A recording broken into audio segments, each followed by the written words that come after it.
Bonjour, Ciné-Chat, c'est le talk show qui porte un regard unique sur le 7e art. Et aujourd'hui, est-ce de l'art ou du cochon? Avec tout ce que vous avez toujours voulu savoir sur Massacre à la tronçonneuse, sans jamais oser le demander. En triplex de Los Angeles, Lima et Marseille, je suis votre hôte Jean Weber, le podcasteur avec la tête dans le cuir, et mes co-hôtes de port sont... Jeff Domenech, dit Laser Jeff pour les intimes. Gilles Weber dit... Mais je sais pas faire le porc. Ça suffit, Gilles.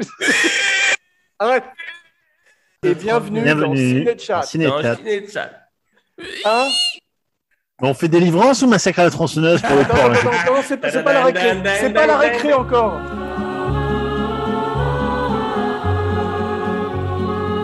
Il était une fois une famille de hellbillies dégénérés et cannibales, mais assez parlé de l'équipe de Ciné-Chat, et parlons plutôt de la famille Sawyer et du dîner de consanguins dans The Texas Chainsaw Massacre, 1974, réalisé par Toby Hooper. Et maintenant, faites le plein d'essence dans vos tronçonneuses et espérons qu'on ne se fasse pas trop scier. The Texas Chainsaw Massacre.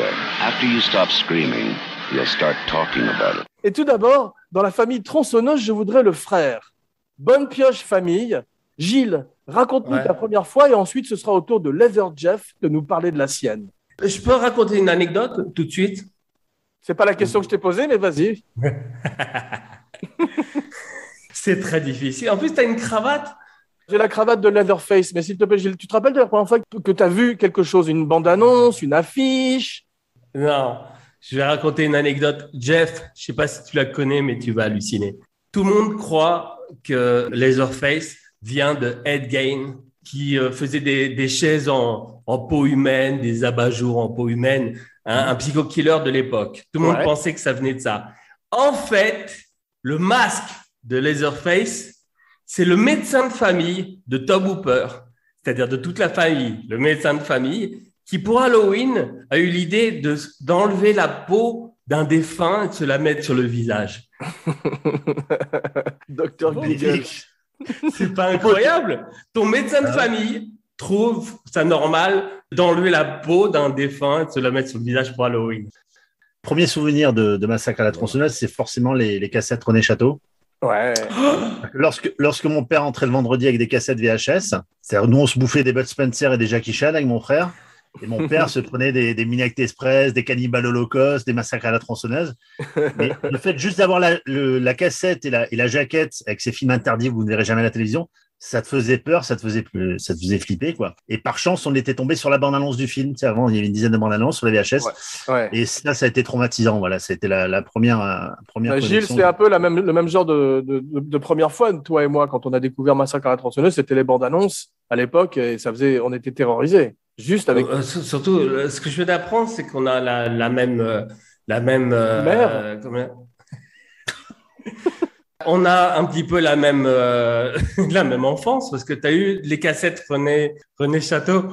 On avait toute une vidéothèque avec tous les films René Château. C'est ça. Toi aussi?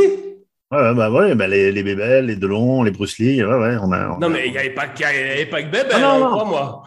Oui, non, mais on n'avait pas le droit de regarder les maniaques, les zombies, tout ça. Mais Jean, tu sais que Jean me faisait regarder des films d'horreur. Il me disait, regarde, Gilles. Moi, j'ai... Ceci explique pour cela. What happened was true. Bon, on va revenir au début. C'est effectivement basé sur des faits réels. On a parlé de Ed Gein, le boucher de Plainfield dans le Wisconsin, mais c'est également inspiré d'un type qui s'appelle Dean Corll. Vous connaissez le Candyman, non pas celui dont on prononce le nom 5 fois, mais le Candyman qui vivait dans le milieu des États-Unis et qui a tué 28 teenagers. Vous savez qui c'est? Surtout, je voudrais en parler parce qu'en fait, vous connaissez le concept de la fille finale, de Final Girl, dans les films d'horreur. Il y a même eu un film de ce titre, de ce nom.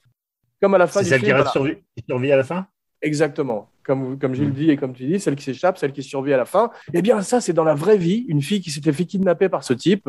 Et pendant qu'elle était en train de se faire torturer par un autre type, elle a dit « Mais qu'est-ce qui se passe ?» Et un des jeunes qui était le complice du serial killer a pris un fusil et l'a retourné contre le serial killer. Comme dans les films, exactement. Et c'est une Final Girl dans la vie. Elle s'appelait Rhonda Louise Williams.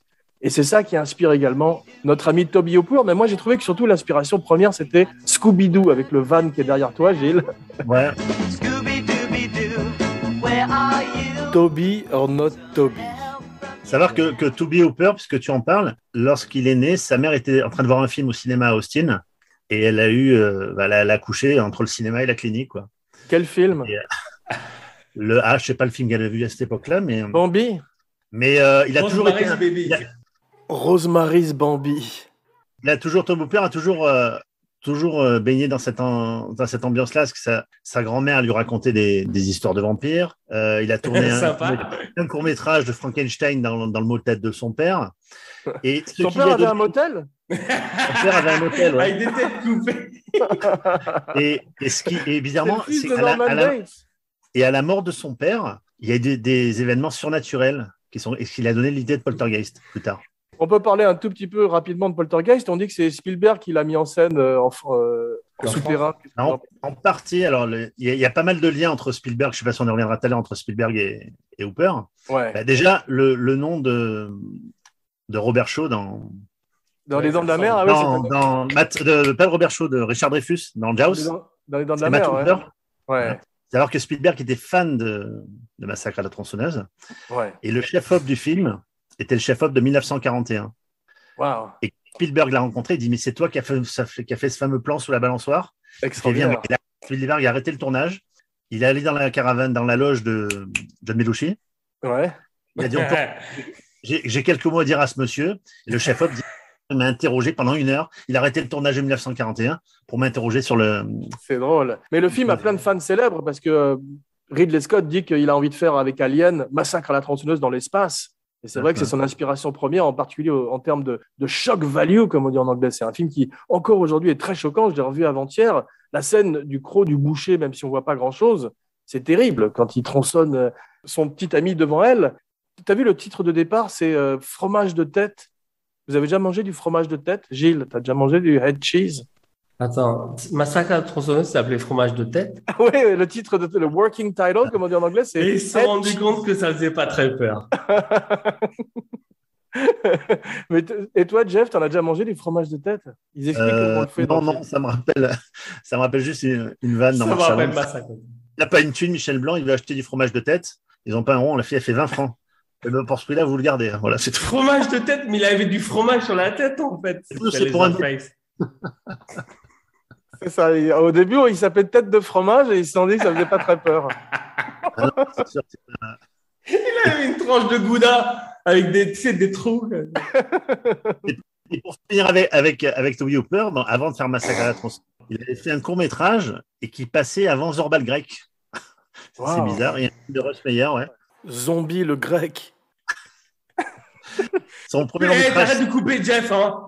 Pardon. Il s'appelait Eggs-L et l'idée de la tronçonneuse lui est venue. Alors ça, c'est assez connu. Il était dans la file d'attente d'un magasin. Il y avait beaucoup de monde. Ouais. Et il voit une tronçonneuse à côté. Il se dit, si je prends la tronçonneuse et je tue tout le monde, ils vont tous se barrer. C'est ce qu'il a commencé à lui donner ses idées. Voilà.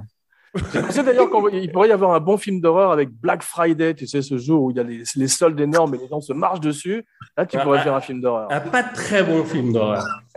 Merci Gilles, je peux toujours compter sur toi. Donc, au début, on dit que c'est basé sur des vrais événements. C'est une tradition des films des années 70. En fait, c'est faux. C'est comme Fargo, tu as vu le film de frère Cohen.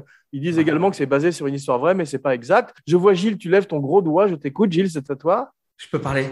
Oui. Il y avait la mode à cette époque, comme Cannibal Holocaust. Ouais.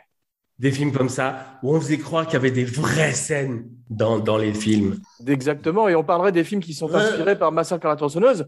Blair Witch Project reprendrait la même chose en disant que les hitchhikers, les gens qui partent dans les bois, sont véritablement morts. Et tu as vu, dans le film Massacre à la tronçonneuse, il y a plein de choses qui m'ont fait penser à Blair Witch Project, comme les ossements qu'on retrouve, les espèces de petites poupées d'os qui pendent dans les airs. Ça ressemble à Blair Witch. J'ai une question à vous poser à tous les deux. Ouais. Parce que c'est vraiment une chose que j'ai du mal à expliquer. Est-ce que vous ne trouvez pas que les années 70 sont effrayantes? C'est toujours dans les films, quand tu as les années 70, c'est horrifiant. À toi, Jeff. Bah, moi, je vois beaucoup de comédies françaises actuellement. Mais non, mais je parle des films d'horreur. C'est encore plus horrifiant que ça. Non, par contre, ce qui est impressionnant, c'est quand tu revois ces films-là, donc les affiches de ces films avec des mecs avec des tronçonneuses, Cannibal Holocaust, tu vois la fille empalée avec le tronc d'arbre dans la bouche, là. Aujourd'hui, les mecs te font chier pour une cigarette sur une affiche. C'est deux salles, deux ambiances, quoi, mais bon. Ceci dit, il le faisait à l'époque aussi, puisque sur l'affiche originale de La Chèvre, Depardieu a une cigarette dans la bouche et elle a été effacée dans l'affiche finale. Ah ouais. Mais Gilles, tu parles très justement de films hardcore, très durs comme ça, et d'une époque difficile. C'est effectivement le Watergate, la fin du Vietnam, c'est la crise du pétrole. On voit que le film commence par des gens qui tombent en panne d'essence. Il n'y a plus d'essence dans la station-service, et c'est l'industrialisation qui petit à petit fait que ces gens sont remplacés par des pistolets automatiques pour tuer le bétail et n'ont plus besoin de le faire avec des maillets comme le grand-père du film. Gilles ? Tu dis n'importe quoi. Ce que je voulais dire, c'est que c'était l'époque du Flower Power. C'était la fin du Flower Power. Il y avait déjà eu, Charles Manson. D'ailleurs, ça fait penser un peu. Mais tu étais quand même dans cette époque. Et tu as des metteurs en scène, John Carpenter, Tobe Hooper et bien d'autres, qui étaient des anarchistes et qui étaient pas dupes de cette fausse période pacifique et qui ont voulu la détruire. Voilà. Il y a un sous-texte social et politique très fort qui commence avec Romero dans La Nuit des Morts Vivants qui parle des droits civils et tous vont se modeler sur Romero et sur son côté guérilla cinéma ultime, que ce soit Sam Raimi plus tard ou tous les metteurs en scène qui font des films dans leur ville natale. Ouais. Excuse-moi de t'habiller comme un président en fin de journée, tu sais. Après une longue campagne. Très fatigué. Donc, la famille Sawyer, ce sont les héritiers des raisins de la colère. Parce qu'effectivement, tu regardes ces images, qui c'est filmé comme un documentaire, tu vois une Amérique dévastée, qui est, on dirait, des tableaux de Norman Rockwell, mais en décomposition. Qu'en penses-tu, Jeff ? Les premiers Sawyer que je connaissais, c'était Tom. J'allais faire la même blague, j'ai pas osé. Ouais. J'ai pas osé. Toi, il t'engueule pas. T'as de la chance, il t'engueule pas. Répète-moi ta question. Non, il n'y a pas de question. C'est trop tard. Le train est passé. Mais tu savais qu'il avait une sœur, Toby Hooper ? Comprends. Isabelle Hooper.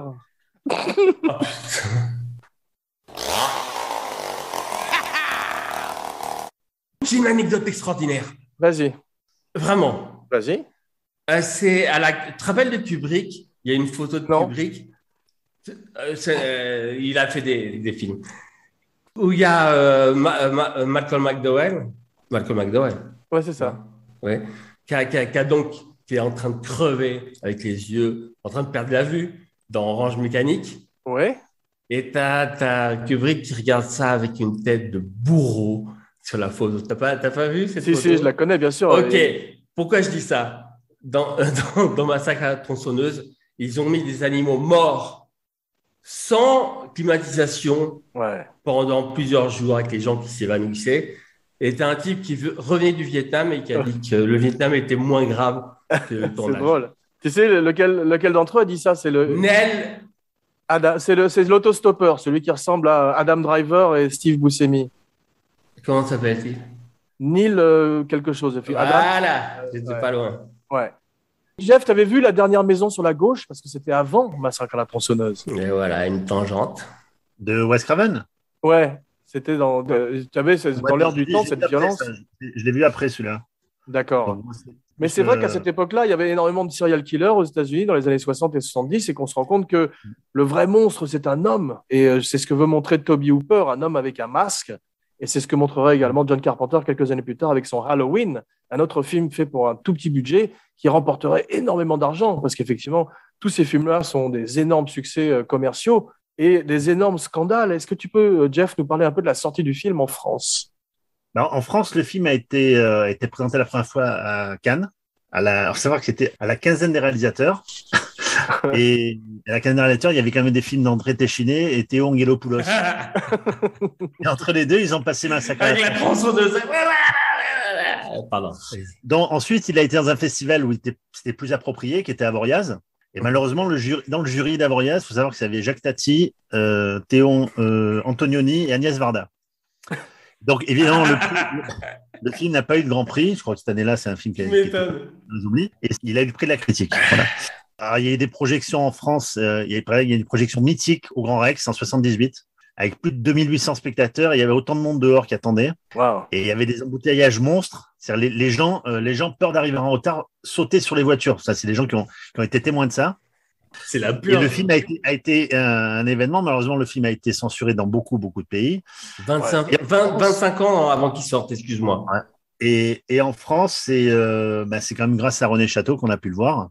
Ouais. En VHS déjà. Ça a été quand même une libération parce que le film était interdit, personne ne pouvait le voir, il sortait dans très peu de cinéma. Et même aux États-Unis, lorsque le film est sorti, il était, tu sais, en duo avec des films de Bruce Lee.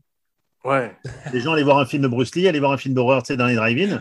Ouais, c'est les grindhouse, les films d'exploitation. Et d'ailleurs, si tu vois, alors faut vraiment avoir l'œil très attentif et bien aguerri. Dans Taxi Driver, dans un cinéma, tu vas marquer, je crois que c'est La Fureur du Dragon et Texas Chainsaw Massacre. Ouais, qui montre aussi un certain monde en décomposition. C'est ce que voulait montrer Scorsese. Les acteurs du film, donc Marilyn Burns, aucun d'entre eux ne ferait carrière. Seul Toby Hooper ferait mais attends, après avoir fait un film comme ça, c'est le genre de film, tu n'as plus jamais envie de faire du cinéma. Oui, mais en fait, tout d'un coup, à vie, tu peux aller dans les conventions et vendre ton autographe à des nerds qui découvrent ton film en vidéo. Donc, en fait, tu fais un film tout d'un coup, il y a 25 ans, dans des conditions très difficiles, comme tu disais, parce que cette scène finale, qui est une parodie des sitcoms où tu as cette famille autour de la table, ils l'ont tournée en 36 heures parce que le type qui jouait le grand-père… 27 heures. Le type qui jouait le grand-père, qui avait des tonnes de maquillage sur la tronche, a dit « Je le ferai pas 2 fois, les gars ». Donc, il avait 18 ans, l'acteur. 18 ans, l'acteur. Incroyable. Il ressemble, je ne sais pas si tu connais le début de Little Big Man avec Dustin Hoffman qui est tout grimé en bleu. Il a la même… C'est vrai, il avait 18 ans. 18 ans, il avait, l'acteur. Wow. Mais c'est aussi bien que le maquillage de Dick Smith, effectivement, pour Salieri dans Mozart ou pour Dustin Hoffman dans Little Big Man. Le Dustin Hoffman, c'est pas très bien fait, excusez-moi. Non, mais le vieillissement, c'est très difficile à faire. Maintenant, ils le font en numérique, mais c'est assez compliqué à faire. Non, pas du tout. Bad Grandpa, c'est pas du tout du numérique. Ouais, c'est vrai qu'il est assez réussi, le leur de maquillage, celui qui se font avec Spike Jonze, effectivement. Spike Jonze qui essaie de l'embrasser tout le temps. Ouais. Sous le masque d'Unar Hansen. Tout le monde est méthode sur le plateau, tout le monde le déteste parce qu'en plus il sent très mauvais parce qu'il a un seul uniforme et un seul masque et il n'a pas le droit de le laver. Genre c'est de sa faute. Donc c'est un tournage très difficile et tout le monde déteste Franklin, l'handicapé, le gros qui ressemble à Maurice Rich. Et sur le plateau, tout le monde le hait parce qu'il reste tout le temps dans son personnage et il joue un mec il est très désagréable, c'est drôle. En général, les handicapés dans les films américains sont toujours un peu angéliques. Celui-là est insupportable du début jusqu'au moment où il se fait tronçonner. Il voulait pas faire la cascade d'ailleurs en descendant du van. Ouais. Il a dit à Toby Hooper, t'as qu'à la faire toi. Si tu l'as fait, je la fais. C'est Hooper qui l'a fait en premier. En espérant qu'il lui arrive. T'as vu comme il morfle à chaque fois, comme il n'y a pas de terrain, il n'y a pas de route, il est sur des routes de campagne en chaise roulante et quand il est obligé de passer des portes, t'as une scène pendant 10 minutes où il doit passer une porte, j'ai ri d'un mauvais rire et c'est Toby Hooper vraiment qui lui a fait un sale coup sur le plateau. Mais c'était monstres les metteurs en scène de cette époque. Et tout le monde détestait Toby Hooper. Il n'y a pas de syndicat, je crois, à l'époque. Il n'y a pas de syndicat d'acteurs. À ce propos, là, le personnage de l'handicapé, là, donc, il meurt sous les yeux de sa sœur. Ouais. C'est sa sœur, non? Eh ben oui, c'est sa sœur. Marlène, sa sœur? J'avais pas compris que c'était sa sœur. Ouais. Ah oui, c'est sa sœur. Donc je voulais savoir les frères Weber là. C'est l'un des deux qui se fait découper par Leatherface. Qu'est-ce qu'il fait là? Parce qu'elle se bat en courant, elle. Hein. Ah bah c'est pareil, pas mieux.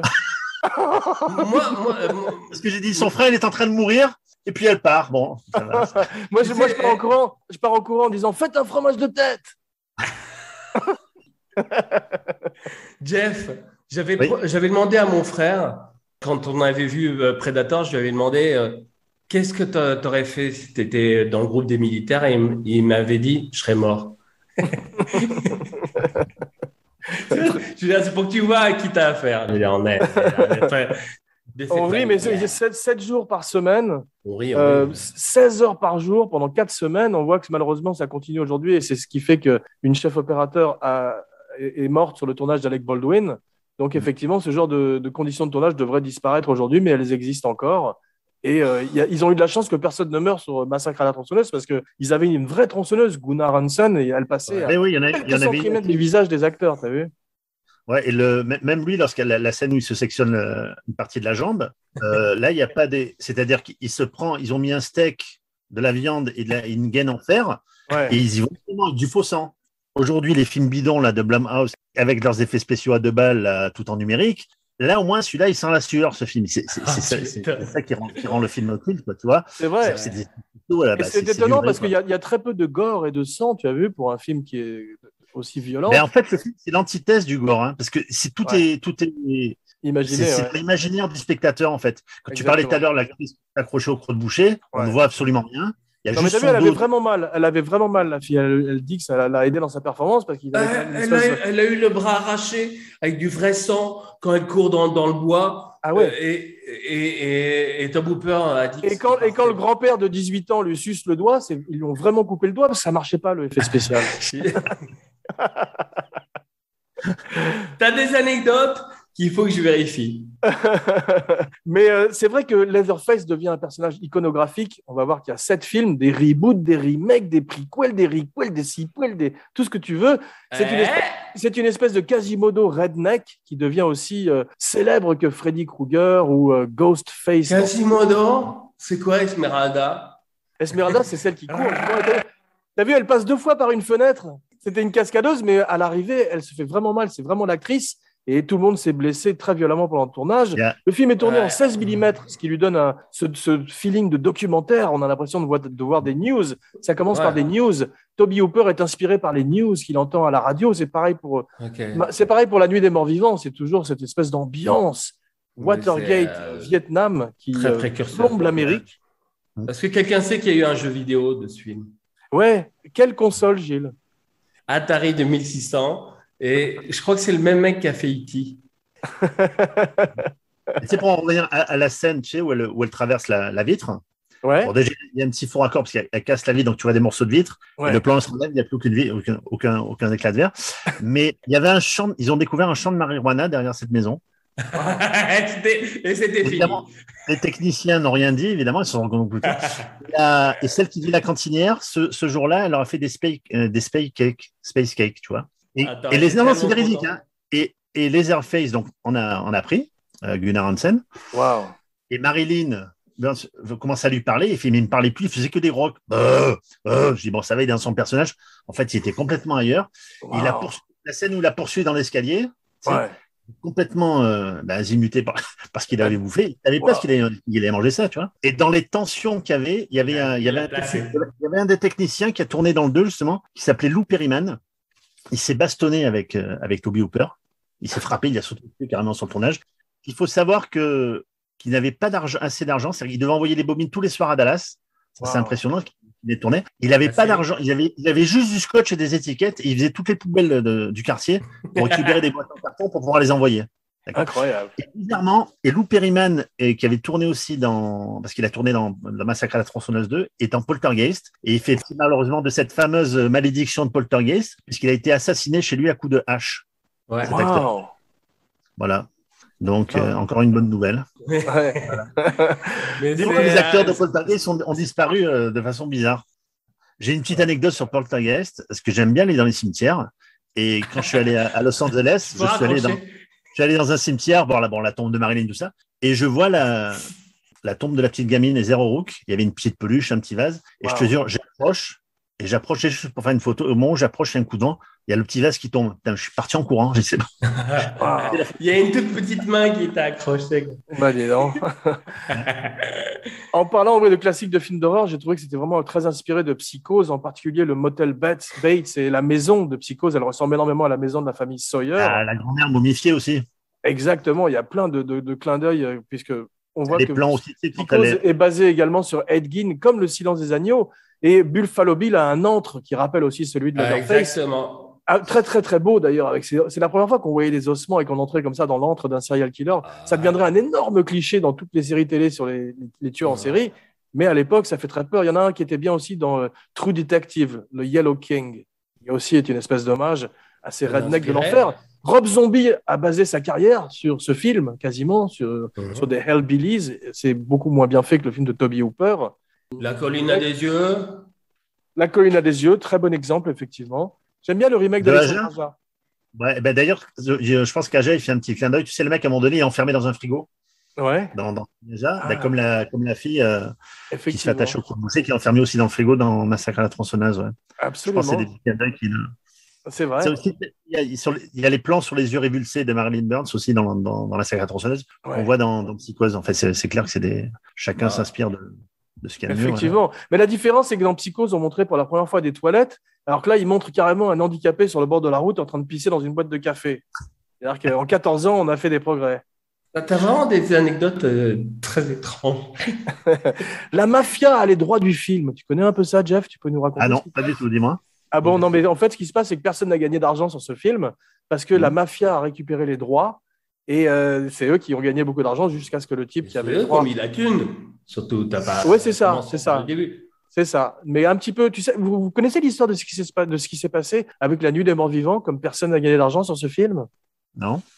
Romero ou alors un de ses assistants, va déposer le film à la Writers Guild, ou je ne sais plus quelle est la guilde qui s'occupait du dépôt des copyrights, et ils font une erreur dans un numéro, dans un chiffre de copyright, ce qui fait que le film n'est pas protégé et il est dans le domaine public depuis sa sortie.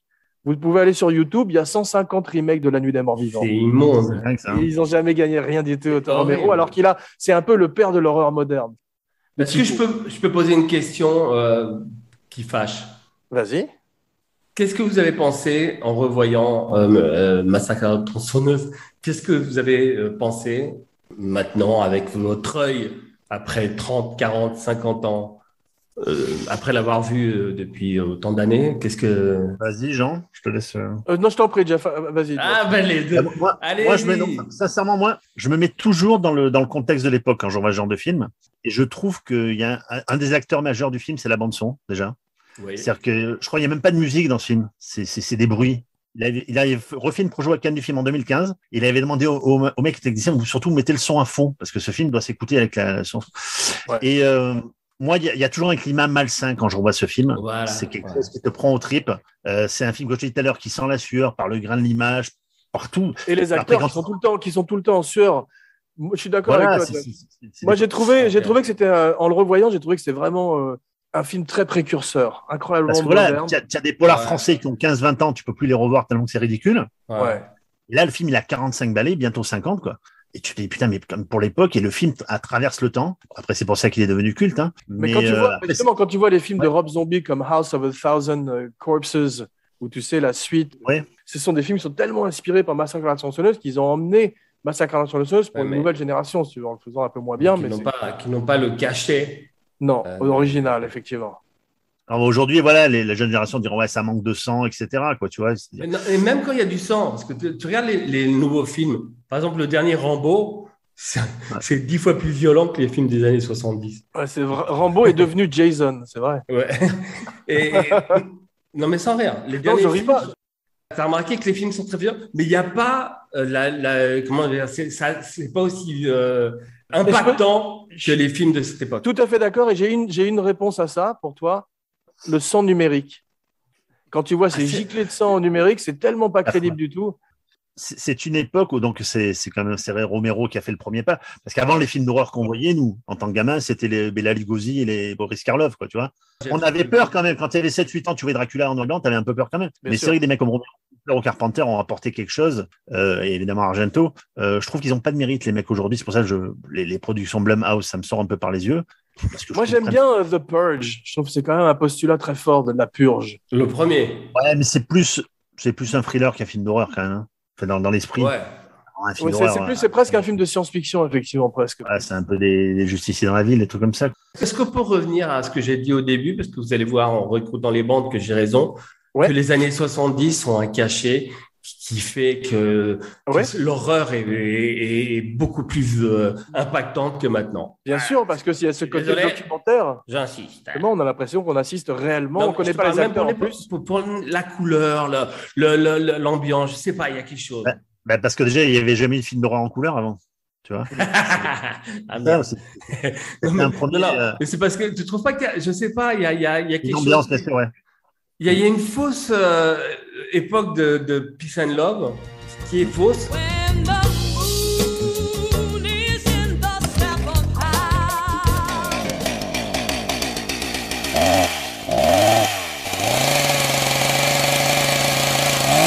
Thor voulait sortir le film en PG, c'est-à-dire pour les enfants tout public. C'est hallucinant quand même, non? Mais lui, vraiment, c'est un monstre. Non, mais surtout, il s'est pas rendu compte que son film était effroyable. Il pensait que c'était une comédie, ceci dit. Et d'ailleurs, le second parle beaucoup. Quand il voyait les gens s'évanouir Gilles, avec des... Hitchcock considérait Psychose comme une comédie et tu regardes The Shining, il y a aussi des côtés très comédie noire chez Kubrick. Oui, mais Donc, ils sont pas cons au point de pas se rendre compte que c'est des films d'horreur, non? Et dans le deuxième, il va justement à fond dans le comique avec Dennis Hopper, tu te rappelles, qui poursuit la famille tronçonneuse. On est beaucoup plus dans la parodie. J'ai pas revu le deuxième. L'affiche reprend l'esprit du film Breakfast Club. C'est ça, L'affiche du exactement. Tu les as vus, toi, Jeff, les films suivants, le remake? Ouais, mais ils m'ont pas marqué. J'ai bien aimé le remake de Marcus Nispels. Moi aussi, j'ai trouvé ça pas mal. Ouais. Bien filmé, ouais. Les deux, là, le commencement et le remake qu'ils ont fait, je trouve que c'était pas mal. Et il y a un remake qui est prévu sur Netflix bientôt. Ah ouais? Alors, Série, non? Il y a plein de Non, jeunes acteurs. celui Netflix, c'est la suite directe du film de 74. Ah, d'accord. Ils annoncent. Comme ils font avec Halloween, il fait les nouveaux, c'est la suite directe du Halloween de Carpenter. Ouais. Mais tu as vu, il y a plein de jeunes acteurs qui ont débuté dans les tronçonneuses avec Viggo Mortensen qui est dans un des films. Tu as, comment elle s'appelle? T'as Renée Zellweger et Matthew McConaughey dans un autre film. Ouais, et Ils ont tous essayé de les faire interdire pour pas qu'on voit ces films dans leur filmographie, mais ils n'ont pas réussi. Et tu sais, pareil, au début du film, il y a deux boîtes de prod qui sont annoncées. C'était, ouais. C'est Vortex. C'était la boîte de prod de Dennis Hopper, et une autre qui s'appelle Mad. Et c'était le producteur qui s'appelait Bill Parsley, ouais. Et en fait, Mad, c'était les initiales de l'actrice dont il était fou amoureux. C'était Marilyn Ann Burns. Et il n'a jamais osé l'avouer, en fait. Tout le monde a su que c'était ça. Il a dit non, c'est autre chose. Et en fait, il était fou amoureux d'elle, au point que, comme il était attaché à elle, il lui laissait aller dans sa bagnole qui était climatisée pendant que les autres crevaient de chaud, etc. Donc, ça crée des tensions et des jalousies. Et forcément. Il a enlevé la climatisation, tout le monde crevait, il était bien. Tu as vu, 1974, c'est une incroyable année de cinéma, quand même. Parrain numéro 2. Est-ce que quelqu'un voit mon fond d'écran? Chinatown. Qu'est-ce que tu fais, Gilles? Ah, t'as mis un petit fond d'écran. T'as changé de fond d'écran comme c'est mignon. Ah, il a mis Atari, c'était chouette, ouais. Ah, c'est beau. C'est ton massacre, c'est Massacre à la tronçonneuse. Massacre à la tronçonneuse, ça Version ressemble vegan, à vert. mort à Haïti. Moi, le film m'a fait penser à un film apocalyptique, tu sais, à Mad Max, quand on est dans cette espèce de maison Ouais, ou dans ces d'essence. paysages dévastés. Ça Il y pourrait a être d'essence, l'Australie que ouais. montre George Miller dans son film. C'est vrai, il y a de ça. Et moi aussi, alors, je sais pas si tu te souviens de la voix off au début du film. Si, John LaRoquette. Les Français chez nous, c'était Jacques Thiebaud, c'était le mec qui faisait la voix off de Robert Conrad dans Les Mystères de l'Ouest. Ouais. Il a fait la voix off de Steve McQueen, enfin plein de comédiens. Et donc, quand t'es gamin, que t'as 10 ans et t'entends la voix de Robert Conrad, donc t'es rassuré, tu dis c'est Les Mystères de l'Ouest. C'est pas un tel truc, quoi. C'était.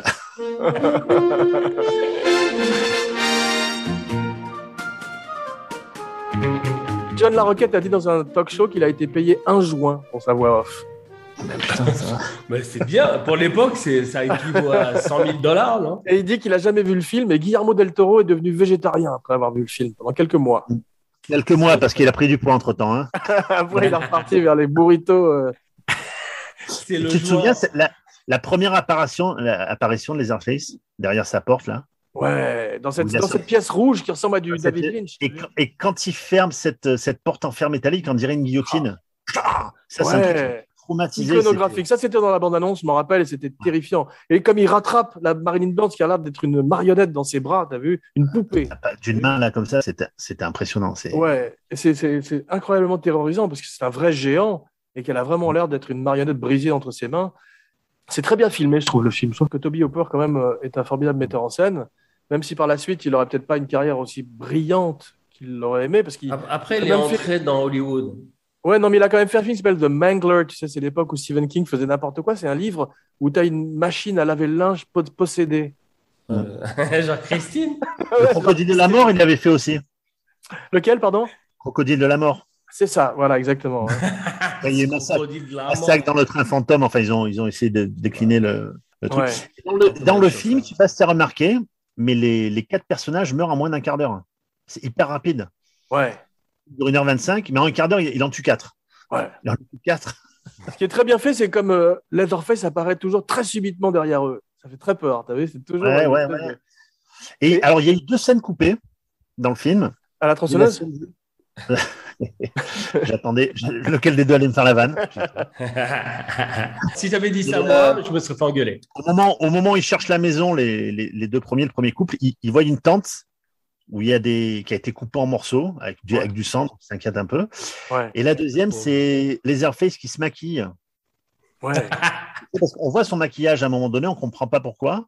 Et il y a une scène où il est face au miroir, il se maquille. Et c'est une scène, je trouve, qui a été un peu reprise par Jonathan Demme dans Le C'est Silence pas des agneaux. dommage de l'avoir coupé. Ouais. Parce Tu que vois, c'est super quand on voit drôle, non Buffalo Bill, tu sais, quand on Ouais. voit Buffalo Bill en train de se maquiller et qu'il veut faire construire son truc en peau, là, et je trouve il manque cette scène-là, en fait. C'est Non, dommage. c'est vrai. Mais elle a été coupée, en fait. Au moins, il se maquille. Peut-être que c'était pas bien fait, mais en tout cas, l'idée est amusante. Il a 3 masques différents dans le film. Vous avez vu, il a son masque de peau quand il tue, il a son masque de femme au logis et il a son masque maquillé à la fin pour la soirée, la grande soirée, le grand dîner. Mais le film est très lent à démarrer. T'as vu, c'est vrai, vous parliez de différents c'est rythmes pour ça. des films d'horreur modernes. C'est qu'il se passe pas grand-chose à part cette espèce d'autostoppeur terrifiant. D'ailleurs, la leçon qu'en ont tiré les gens à l'époque, ne prenez jamais un autostoppeur. Et un flic du Texas est allé féliciter l'acteur qui joue l'autostoppeur en lui disant « Grâce à vous, il y a 40% de moins d'autostop dans l'État du Texas et beaucoup moins de Ouais. meurtres. » Tu Effectivement. te rappelles le Green River Killer Ouais. qui a partagé sa prison avec Ted Bundy? Waouh. Et tu sais ce qu'il racontait? Non? Il disait, si jamais un jour vous prenez Ted Bundy en autostop, c'est fini pour vous. Il disait comme ça. Je veux dire, Ouais. puisque c'est une époque où tu pouvais tuer 100 personnes parce qu'il y avait pas d'empreinte de DNA. De police scientifique, d'ADN. Rien du tout. Rien du tout. Et ben en plus, ils changeaient d'état, ce qui fait qu'on pouvait pas Ouais, les suivre. c'est ça, tu faisais quelques mètres et t'étais plus poursuivi. Et tout d'un coup, Comme dans c'était un GTA. shérif. Voilà. Et les shérifs communiquaient, et les polices communiquaient pas du tout entre elles. Et c'est genre les shérifs, comment tu sais, dans Burt Reynolds, c'est genre un gros avec un Ouais. chapeau et un... Jeff Hitchcock est mort en 1980. Je me suis demandé si sa tête, en voyant le film, s'il l'avait vu, tu vois. Je pense. Toi aussi, la question t'a surpris? Non, mais je veux dire, tous ces enfants d'Hitchcock, que ce soit De Palma, que ce soit Halloween, tu vois, qui se sont inspirés énormément de Psychose en particulier, Hitchcock a dû les voir et il n'a jamais commenté là-dessus. Je sais qu'il parlait de Jaws et il avait beaucoup de mépris pour Spielberg en disant le metteur en scène au poisson, il l'appelait. Mais je sais pas, il s'est jamais prononcé sur cette nouvelle vague d'horreur qu'on appelait les vidéos nasty. Le metteur en scène au poisson. Spielberg, c'est génial. The fish director. Le fils de Cousteau. Et t'as vu, ce qui est formidable, c'est que le type de la station-service, au début du film, leur dit si vous allez chez les gens comme ça, par effraction, il risque de vous arriver des pépins. Et c'est exactement ce qui leur arrive. Ils arrivent dans cette maison comme des D'autant qu'il est complice. Hein, des mouches capturées par une toile d'araignée. Ce sont eux qui entrent par effraction chez les Sawyer. Bien sûr, mais lorsqu'ils arrivent à la station-service, au début, le gars qui leur fait les vitres, là, Ouais. le mec, je sais pas où ils sont allés le chercher, on dirait le fils de celui qui joue du banjo dans Délivrance, tu vois. Exactement. C'est pas de Tu as maquillage. une scène dans Délivrance, effectivement, qui est similaire dans une station-service au départ du film, où tu as des locaux. En fait, ils ont tourné avec des gens du cru et ça change tout, effectivement. Alors, je vais raconter une anecdote qui n'intéressera personne que moi. Je suis sur la route 66 avec un pote, on cherche le Bagdad Café. C'est véridique, hein. On date en 99. Et pas de GPS, rien, donc on cherche. Et je vois une sorte de station-service et je me dis, on va demander notre chemin pour trouver le Bagdad Café, quoi. Et je vois rien. Je te jure, il y avait du vent. Tu sais, les grosses trucs d'herbe là qui volent comme dans les westerns. Et je m'approche du truc, j'entends un chien aboyer au loin. Et tu sais, la vitre opaque, toute crasseuse. Et je te jure, mais je vois comme des trucs qui pendent, comme dans Massacre à la tronçonneuse. Et je vois au loin une ombre arriver. Je dis, putain, on se barre. On se barre, il n'y avait rien. Il y a une station-service, comme dans un film, quoi, tu vois. T'as laissé ton copain. Il était dans la voiture. Non, il était dans la voiture, il parlait pas anglais. Donc c'est moi qui suis allé. Et je me T'aurais suis dû le parti. laisser pour Mais je te jure, j'ai vu, il y avait plein de valises, tout ça dedans. J'ai dit, à mon avis, ça doit être un repère de tueurs, je sais pas. Mais et pour en revenir à cette scène, justement, tu sais, elle revient à un moment donné dans la station-service. C'est un petit détail, mais qui m'a frappé quand j'ai revu le film, parce que j'ai mis le son à fond. J'ai écouté Monsieur Hooper et revoit bien elle est là, elle l'attend, il dit attendez, je vais vous chercher de l'aide. En fait, il est complice puisqu'il va chercher les interfaces. Bien sûr. Et il amène sa voiture et la voiture arrive avec un bruit de tronçonneuse à la place du bruit du moteur. Il arrive tout doucement et ça fait. Donc on s'attend à voir le mec arriver. En fait, on voit la voiture arriver. D'ailleurs, la première fois qu'ils arrivent dans la ferme, ils entendent le générateur, toujours l'essence, le motif de l'essence. Mais tu as l'impression que c'est un bruit de tronçonneuse dans le fond quand tu mets le son un peu fort. Et avec un film qui s'appelle Massacre à la tronçonneuse. Tu as vu, pendant 20 ans après en Angleterre, aucun film n'avait le droit d'avoir le mot tronçonneuse dans le titre. Pourquoi? Il y a plein de films d'horreur qui se sont rebaptisés à cause de ça. Et dans quel film, avant Massacre à la tronçonneuse, il y avait un film où on voit une tronçonneuse en gros plan? Je sais pas, mais il y a eu Motel Hell après que j'aime beaucoup dans le même genre, mais je vois pas lequel c'est. J'ai dit avant, Monsieur Weber. Vas-y, Alors, je là, t'écoute. Ouais. Je t'écoute. Le dernier train du Katanga. Ah, c'est excellent. vrai qu'il y a le mot Avec une tronçonneuse. tronçonneuse comme ça. Excellent, avec une formidable Et bande. d'ailleurs, il y a un acteur français qui joue dans ce film, qui s'appelait Olivier Despax. Ouais. C'est juste pour faire un petit clin d'œil à Georges, parce qu'il avait joué dans un film de Lautner qui s'appelait Le monocle rit jaune. Voilà. Merde. C'est cool. Tous les chemins mènent à Lautner. La fin du film est aussi très, très connue avec cette danse de la tronçonneuse au coucher de soleil, celle-là, magnifique. c'est magistral, ça. Cette scène-là est au Panthéon, je trouve. Avec ce T'avais dit coucher que de t'allais soleil, regarder là, ça. tu sais, avec ce coucher de soleil, et puis, Magnifique. en plus, il a failli se la prendre dans la gueule. Hooper, ouais, et Hooper aussi, t'as vu, tout le monde partait en courant autour de lui. Il s'est approché, et les mecs lui ont dit, mais la tronçonneuse, elle est passée de toi. Elle est passée à ça de toi, quoi, en fait. Et cette scène, elle est mal, tant qu'il termine le film là-dessus, quoi. Il cut direct et c'est impressionnant. Tom Hooper, c'est lui. Sur Twilight Zone, il y a eu 2 enfants décapités et un Non, acteur. John c'est Landis. John Landis. Et Et c'était Vic Morrow qui est mort. Malheureusement, ouais, et, effectivement, une autre histoire tragique d'Hollywood. Mais c'est tous la même bande, non? Merci Gilles de nous avoir plombé l'émission en fin de show. C'est tout ce que je dis, c'est de la Non, merde. J'ai fait exprès, j'ai fait exprès.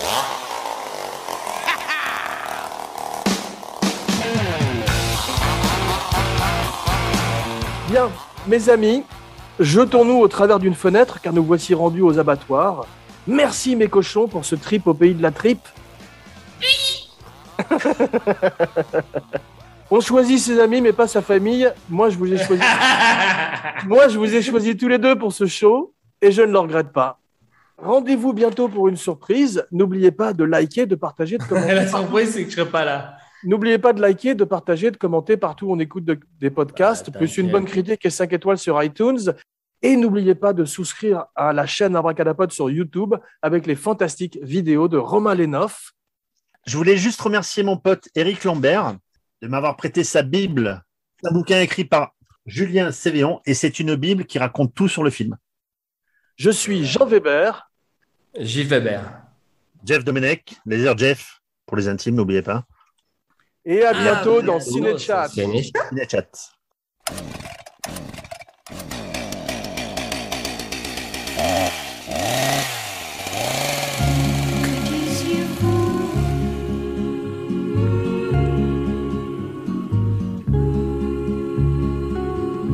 Et bienvenue dans Cinéchat.